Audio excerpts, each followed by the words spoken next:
To, co dzięki modułowi HomeUp możemy zrobić na smartfonie Galaxy, jest szalone.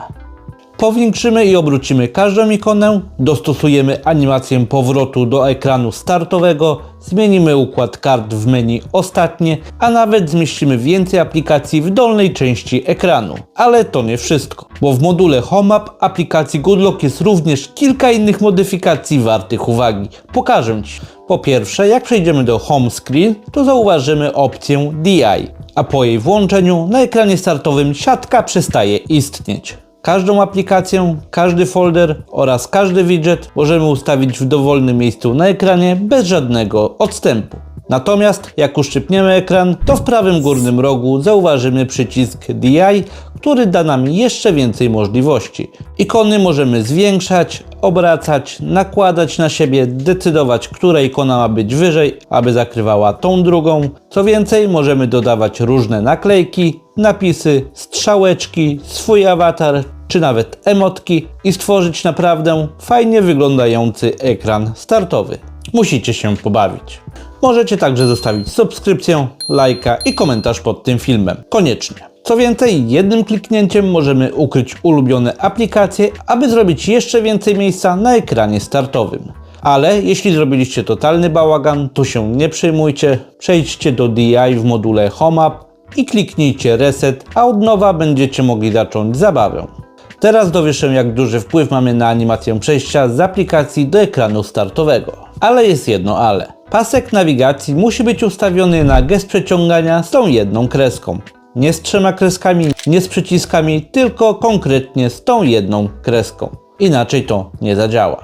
Po przejściu do ustawień gestów, a następnie do jej pierwszej zakładki, ukaże nam się kilka gotowych ustawień animacji, takich jak Classic, Elegance, Dynamic oraz Sweet, gdzie animacja Sweet będzie powolna, ale płynna, a animacja Dynamic jest bardzo szybka.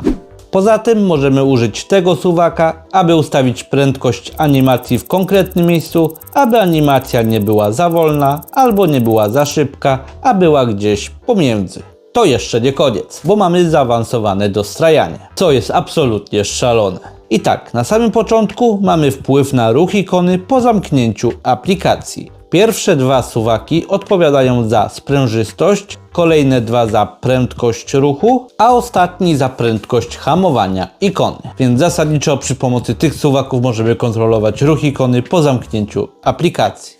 Tak wygląda normalna animacja, a gdy wszystkie suwaki są na lewo, ta animacja staje się znacznie wolniejsza i dostaje sprężystości. Następnie mamy animację skalowania ikony. Pierwszy suwak odpowiada za płynność animacji, a drugi odpowiada za prędkość animacji zamykania okna. Animację tapety również możemy dostosować. Jest możliwość dodania efektu rozmycia oraz zmiany maksymalnej skali jej animacji. Co więcej, możemy również zdecydować, jak zachowywać mają się ikony na ekranie startowym po zamknięciu aplikacji, czy mają się przybliżać, oddalać, a może opadać. Musicie pobawić się tym na własną rękę, bo jak widzicie jest tego całkiem sporo, a w razie co na samym dole jest przycisk Reset, który przywraca domyślne ustawienia animacji. Poza tymi modyfikacjami jest również kilka innych, o których musicie wiedzieć. Na przykład w Home Screen w tym miejscu możemy zwiększyć do 9 miejsc ilość ulubionych aplikacji w dolnej części ekranu startowego. Tak, wiem, że zawsze pytaliście, jak zwiększyć tę ilość, więc teraz wiecie już, jak to zrobić. Natomiast jeśli personalizacja DI nie jest dla Was i wolicie zostać przy tradycyjnym ułożeniu ikon, to tuż poniżej mamy opcję, dzięki której w obu płaszczyznach dopasujemy siatkę ekranu startowego, zmniejszając lub zwiększając na nim ilość miejsc na ikony aplikacji. Poza tym możemy również modyfikować foldery. Jest możliwość zmiany ich siatki, domyślny rozmiar powiększonych folderów może być jeszcze większy, mogą otwierać się one w postaci wyskakującego okienka, a nawet możliwa jest zmiana koloru tła otwartego folderu. W module HomeUp możemy również zmienić układ kart menu ostatnie. Przechodząc do Task Changer, mamy dodatkowe układy kart aplikacji, takie jak Grid, Vertical List czy Slim List. A jeśli chcemy ułatwić sobie obsługę jedną ręką, to możemy włączyć Mini Mode dla kart w układzie horyzontalnym.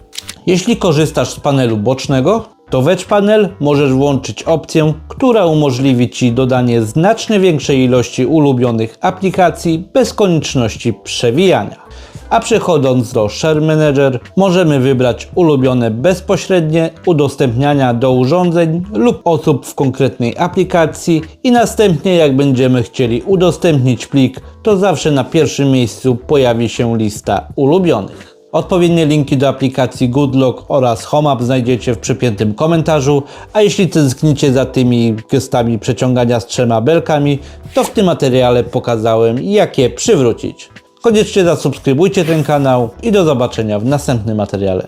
Mówił Bartosz. Cześć!